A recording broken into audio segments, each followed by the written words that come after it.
Hi friends, నమస్తే. మీ శ్రీలహరి అండి. ఈరోజు నేను ములక్కాయ చారు పెట్టుకుందాం అనుకోండి. ములక్కాయ చారు కదా, కొద్దిగా పప్పు వేసాను, గ్లాస్ పప్పు ఉంటే వేసాను కుక్కర్లో.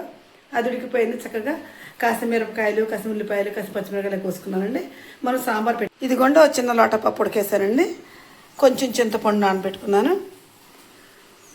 చక్కగా మరిన్ని ఉల్లిపాయ ముక్కలు, కొద్దిగా ములక్కాయ ముక్కలు, మరిన్ని ఉల్లిపాయ ముక్కలు, కొద్దిగా ములక్కాయ ముక్కలు, కాసిన పచ్చిమిరపకాయ ముక్కలు, మరింత కరివేపాకు, ఇదిగోండి అల్లం వెల్లుల్లి జీలకర్ర పేస్టు బాండీ పెట్టేశానండి. చక్కగా ఇప్పుడు మనం ఈ చారు సాంబారు కారికూర మీడియం కూర అనమాట ఇది. ఈరోజు సాంబార్ అంటే చక్కగా అన్ని రకాల టమాటాలు, దోసకాయలు, పచ్చిమిరకాయలు అన్నీ మరిన్ని వేసుకుంటే బాగుంటాయండి. ఇటు సాంబారు కాదు, అటు చారు కాదని 2 రకాల మీడియం కూర అండి ఈరోజు. దీనికి కావాల్సిన చక్కగా కారం, పసుపు, గల్లుప్పు, చక్కగా ఉల్లిపాయలు పేస్ట్ ముందుగా వేస్తాను. చక్కగా ఎర్రగా ఎగుతా ఉన్నాయి. ముందుగా మనం కరివేపాకు వేసుకుందామండి. ఫ్లేవర్ కూర మొత్తం పడదాం. చక్కగా కరివేపాకు ఆరోగ్యానికి మంచిది, కంటికి మంచిది. కరివేపాకు ఎక్కువ వేస్తానండి నేను. ఏదో చిన్న చెట్టు ఎవరు చెప్పినా పాటిస్తానండి నేను. వాళ్ళు చెప్పారు, వీళ్ళు చెప్పిన ఆలోచించను, ఎవరు చెప్పినా నేను పాటిస్తానండి. ఇప్పుడు పచ్చిమిరకాయ ముక్కలు వేసుకుందాం.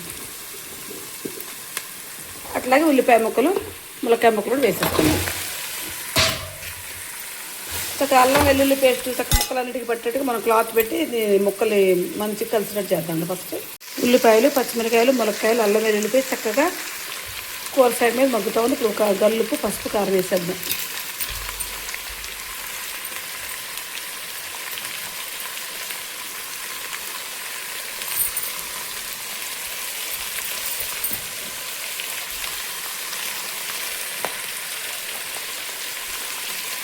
మొత్తంగా కలిసి తిప్పుకున్నామండి.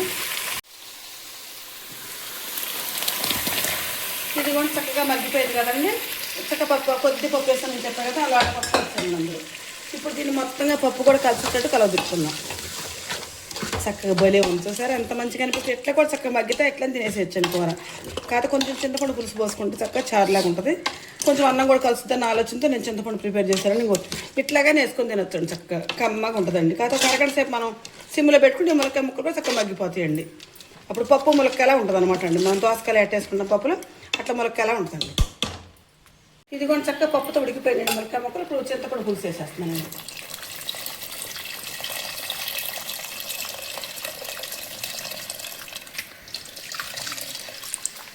చక్కగా కాస్త వాటర్ పోసేసుకుంటే ఇందులోనే కమ్మగా సాంబార్ రెడీ అవుతుంది. కాసేపు ఉడకనిచ్చుకుందామండి. ఇట్లా ఇదిగోండి చక్కగా కొద్ది పప్పు వేసి 4-5 ములక్కాయలు పోసి చక్కగా 15 ముక్కలు దాకా అయినాయండి. అయ్యి 4 ఉల్లిపాయలు, 4 పచ్చిమిరకాయలతో ఈ విధంగా సాంబారు కాదు, అటు రసం కాదండి, ఇటు పులుసు కాదండి. చక్కగా మీడియంగా చక్కగా నోటికి బాగుంటుంది. ఈ విధంగా చేశారండి. కొంచెం ధనియాల పొడి వేస్తున్నానండి. అంటే కమ్మగా ఉంటుంది. ఇట్లా ధనియాల పొడి ఇందులో ఏమైనా చెక్క, లవంగం కూడా వేయండి. ఓన్లీ చెక్క. చూసారా, ధనియాలు చెక్కతో పట్టాను. ఈ విధంగా నేనైతే రసం మీద సాంబార్ పెట్టాను. నా సాంబార్గా రసం నచ్చితే మీకు నేను చేసే విధానం నాకు లైక్ ఇచ్చేయండి. Please subscribe.